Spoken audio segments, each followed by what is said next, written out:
G'day everyone, Matt here for another epic episode. Super keen to talk about this one today. It's something that I'm super passionate about. And thank you so much for all the people listening in. I don't know exactly, but we've hit just on Spotify, we've hit over 500 downloads, and I think we're probably close to 1,000 downloads on this podcast so far. And if you haven't watched last week's episode, or 2 weeks ago with Tabby, that episode is going off. So that is episode number 24, the challenges Tabby faced going from zero to a fully booked trainer in a Jets facility up here in Brisbane. So let's get into today's topic.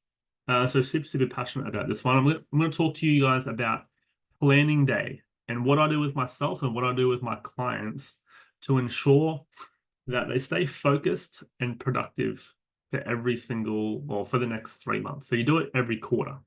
And I learned this from Kerwin Ray. So I worked with Kerwin Ray for about 12 months in his high-level coaching program. He's probably one of the best high-performance coaches in the world, in my opinion, and probably a lot of people's opinion as well. But in terms of structure, accountability, and focus. So I had a really good analogy that I spoke to one of my clients about this morning, and it was regarding focus. So he lives in Coffs Harbour, and I live in Brisbane. So it's a fair distance away. So I put it like this: if you're in business, and the analogy is like you want to drive from Coffs Harbour to Brisbane, and you just drive, and you just try and figure out the signs as you go along. Like you might have a wrong turn here, you might have a wrong turn there, but the reality is it's going to take you a very long time to actually get to Brisbane, and it's going to have a lot of challenges. You're going to have a lot of bumps along the way because you don't know what you're doing, or you're not focused on the end result or the end destination, or you don't have a clear path to get there. On the other hand, you put it in the GPS, you have an exact route that you follow, that you stick to, an exact focus pathway directly to Brisbane, the quickest way possible with no roadblocks. There's obviously going to be roadblocks in business, but the analogy still stands. So if you're not planning for or forecasting for the future, then how are you going to stay focused and how are you going to plan what to do next?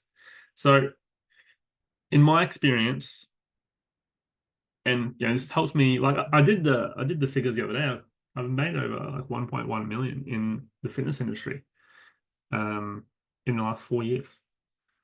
And it's because I'm super focused on what I'm doing. I just go all in. And if you've got a specific plan of attack, um, on what you're working towards, then it's very difficult to lose track or lose focus because you've got a specific plan that you're going with.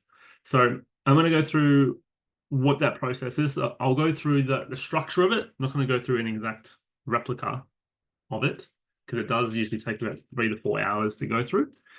But I'm doing this with my clients tomorrow, actually, as of this recording. So yeah, so I'm going to go through the structure of what we essentially go through to give you guys a bit of an insight. And who knows, if you guys ever end up becoming a client of mine, we can obviously do this process together. So first up, I'll briefly explain the preparation that you need to do for planning day, because there's a lot of reviewing your performance. So like you've got to take ownership of what's happened over the last 3 months as well. So remember, this is done every quarter. So every 3 months you do this. And the first step is taking ownership of what's happened in the last quarter. So for me personally, I had a mixed bag the last quarter. So I got some awesome results, but some things lacked a little bit. So and I'll share some of these. Like I want to be open and honest and share the challenges. So let me give you a couple of examples here.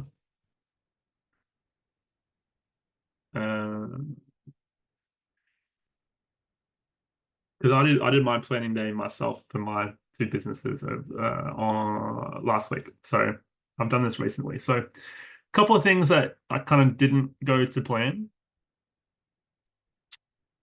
Like I started running ads, but it was quite challenging and had a bit of difficulty with like I actually had someone hack my ads account and they spent quite a bit of my money. So that was quite challenging. in my school community, I had a drop in engagement, so people weren't seeing the value in posting in the school community. I didn't have much of a community base with all my clients, so it's all kind of one-on-one side of things. So there's not much of a community there. My referral strategy failed miserably. My retargeting failed miserably on my Facebook ads. Client expectations was, well, just in terms of forecasting client results, I kind of lacked that area a little bit. And also I was doing a lot of extra work for free, as well as a lot of my lessons learned for the last quarter. So that's just a couple of examples. But what you essentially want to do is you want to review what happened over the last quarter, and you want to obviously work on the positives as well. So the first thing you want to do is write down at least 20 things you accomplished in the last 3 months. So for example, I have my new done for you service is actually selling like crazy, and I don't really need to sell it that much because it's pretty much commission only. Retention of my PC clients and retention of my mentoring clients has been really, really good over the last 90 days. 500 downloads on the podcast, hit 25 episodes on the podcast, interviewed some high performers on the podcast as well. I got 8 new clients for my mentoring. Started running ads, save time using AI a lot. My VA is crushing it. Paid off some of my debts as well, which is pretty cool. But you want to dive deep into these accomplishments as well. Like go through everything that you've worked on. Like what client results have you got? What systems have you upgraded? What programs? What things have you changed mentally for your own personal stuff? Like if you've been working with a mentor, like what are some of the accomplishments that you've had with him or her? Then once you've done the accomplishments, then you do the lessons learned, which is what I kind of covered just then. So what have you learned over the last 3 months? One of the things I learned, first 7 to 14 days are so important for new clients. You need to get them off to a good start. Strengths. So after you've done the lessons learned, then you go over to strength. Strengths. So what's the strength in your business? What's the strengths for yourself? Strengths for me, for example, is the podcast, my VA, my ability to run ads, the profitability, my use of AI, my retention, etc. And then weaknesses after that. So there's 4 things. So you got accomplishments, lessons learned, strengths, and weaknesses. My weaknesses at the moment is some of my sales conversions recently have been quite low sometimes. Still quite new to running ads. I had a lot of fake leads through my Facebook ads as well. I currently can't handle all the leads that I'm getting from my current clients. Good problem to have, but I'm not sure if you guys saw that I recently am hiring a appointment setter and also a sales team as well. One of my weaknesses is some of the engagement in my communities. The group engagement is quite low.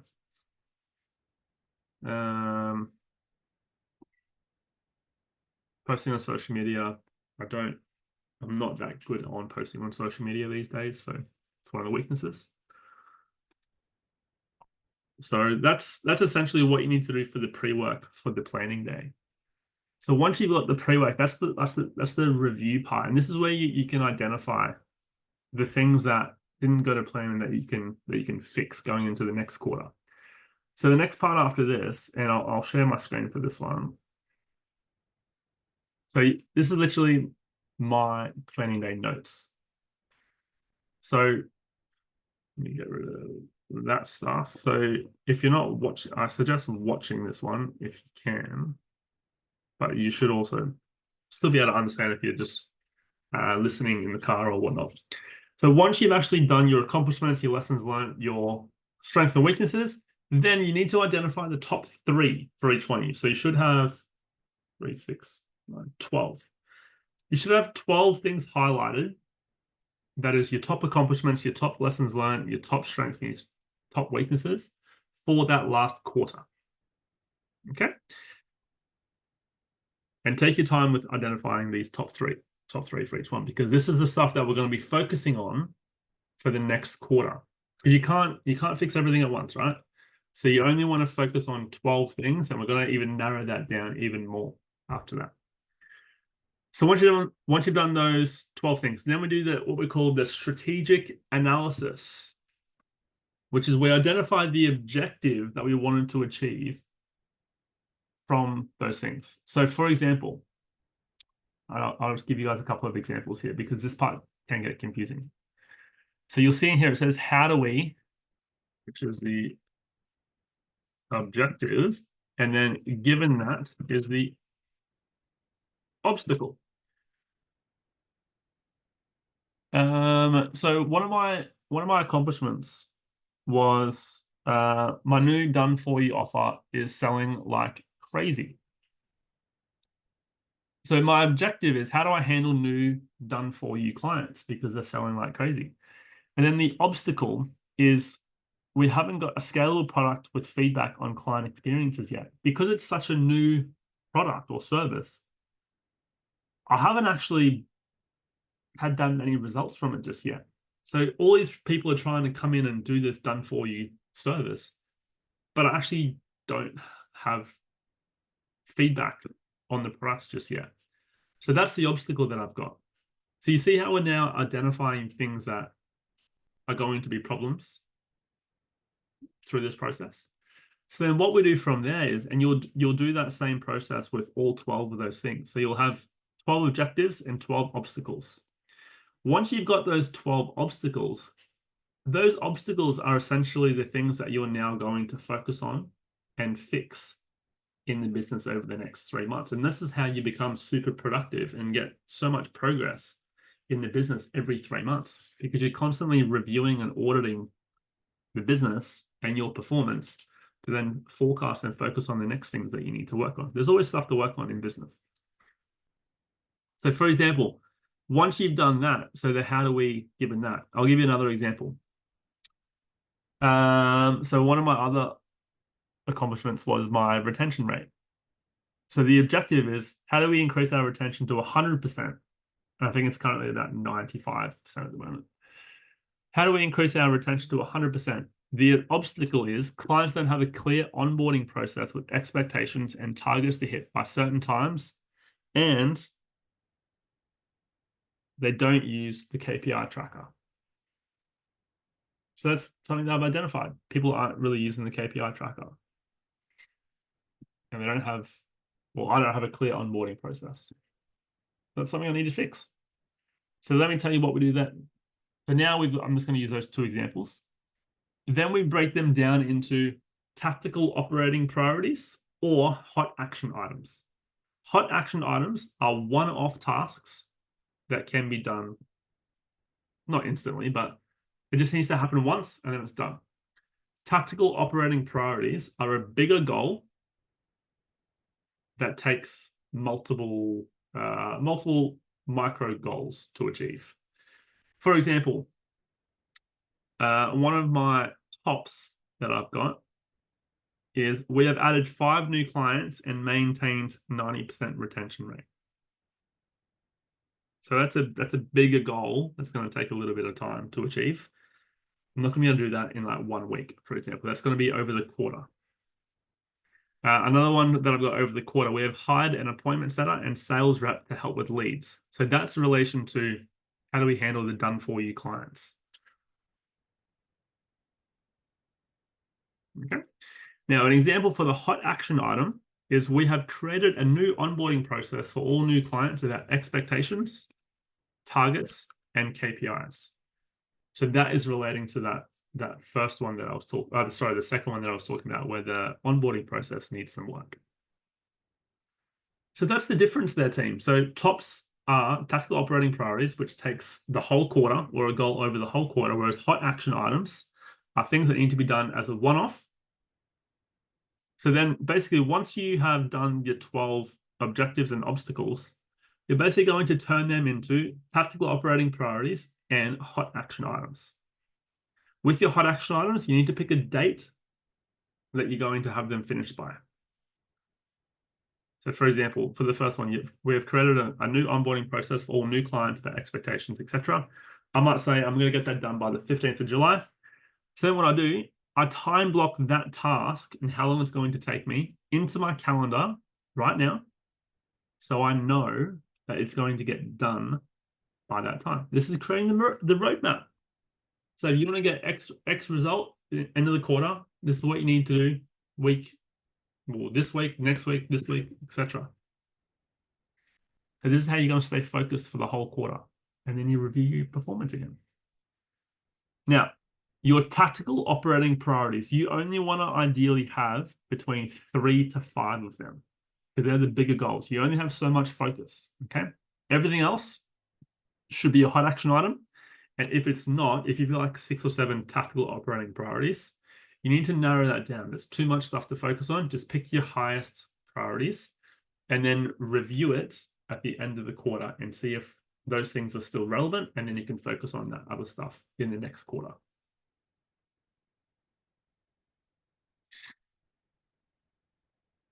Okay. So that's essentially how I run my planning day and what I do with my clients.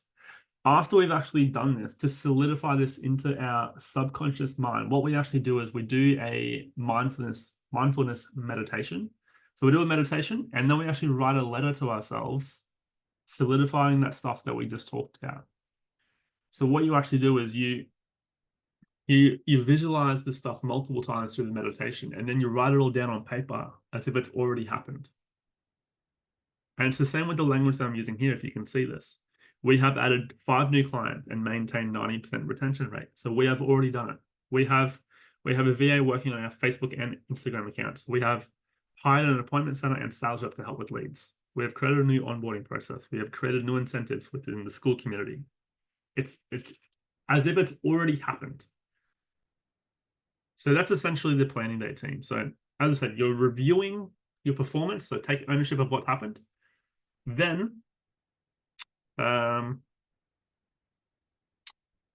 reviewing your performance.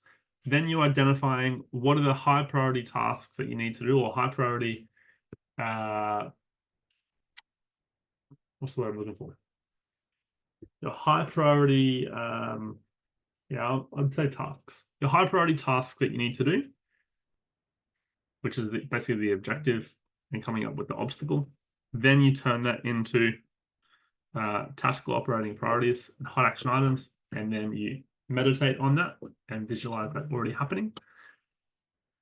And then you just get to work. Once you've actually done the planning day, a separate process that I go through with my clients with the accountability is setting yourself weekly goals to achieve certain things or certain results. So as an example, you're going to essentially post your tactical operating priorities and hot action items and report to everyone else what you have done and what you have not done for the week. So for example, these tactical operating priorities are pretty big goals. So you can break them down into micro goals. Prime example, my first tactical operating priority is we have hired an appointment setter and sales rep to help with leads. My first week's goal for this could be, we have put up an ad on Seek for an appointment setter and a sales rep. Or it could be, we have brainstormed the commission structure for an appointment setter and sales rep. The following week could be, we have interviewed 5 people for the role. The following week, we have hired the appointment setter. Next week, we have finalized the onboarding process, and the appointment setter has booked in their first 5 appointments, for example. You can see how having the tactical operating priority that you're reporting every single week will help keep you focused and on track for the quarter. So every single week, you're always working on those tactical operating priorities. That's how you stay focused. Okay. So I hope that makes sense, team. I know it can be confusing when you first do this process, which is why I do it with my clients every single quarter with them. So that's essentially it. So if you got any questions on that, let me know. I hope you get some value from this episode, and hopefully we do cross paths and we do a planning day together, because I know how much of an impact it does have personally on my business, but also how much of an impact it can have on your business. So until next time, enjoy your day, and I'll see you guys next week.